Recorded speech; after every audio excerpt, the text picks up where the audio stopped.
Un saludito para los estudiantes de noveno. Este video lo que pretende es dar cuenta del trabajo en casa o una retroalimentación de los temas trabajos en casa. La primera guía fue sobre el texto expositivo. Esa guía, digamos, no se va a evaluar. Sin embargo, el texto expositivo se presenta de manera objetiva.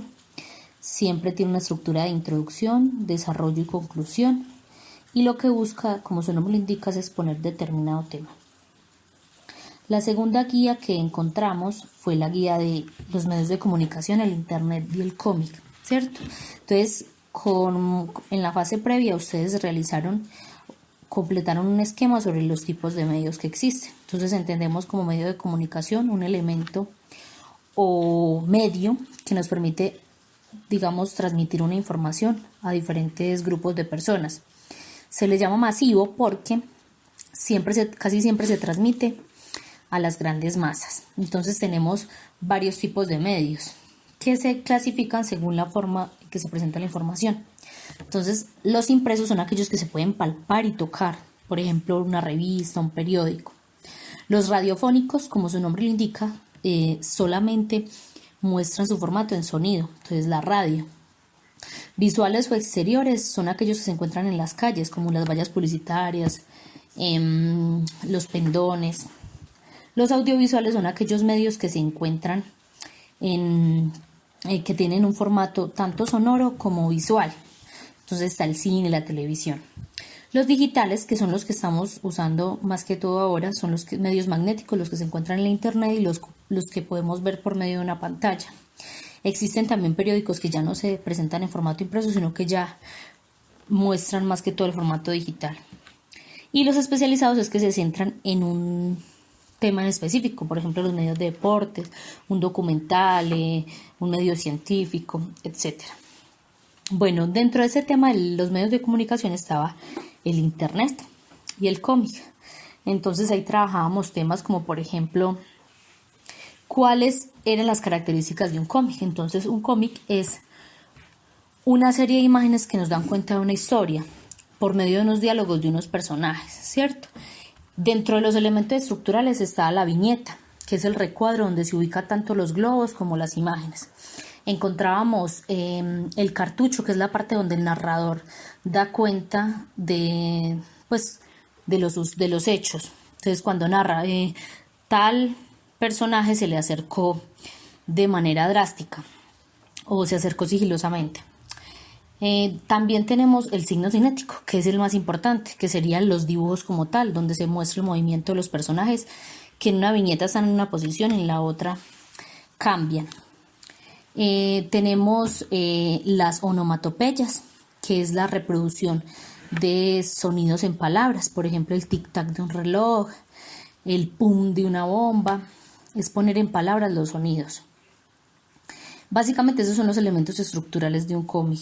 Ahora los globos se presentan de manera específica, la forma del globo se presenta de manera específica determinada para cada característica. Por ejemplo, hay un globo para cuando una persona habla, cuando hablan varias personas, cuando se hace un susurro, cuando se hace un pensamiento, cuando se hace un grito. También entendemos que los cómics y las historietas se pueden ubicar dentro de los medios impresos. También los encontramos en los medios digitales.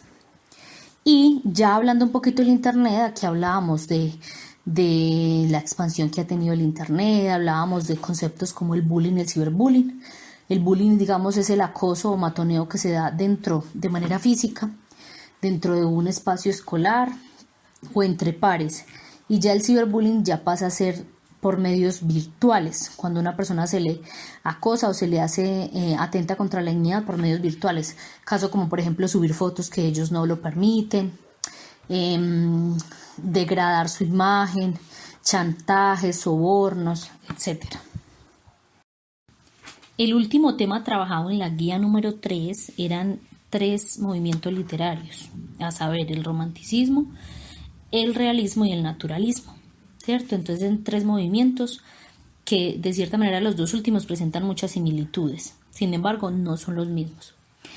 El romanticismo es un movimiento literario que se caracterizó por un individualismo, por exaltar, digamos, de manera desmesurada los sentimientos, no solamente el sentimiento del amor, sino que también el odio, la frustración, el miedo.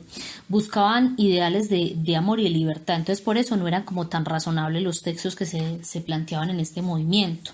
De hecho, El gato negro es un texto que es un poquito ilógico y que presenta una sinrazón.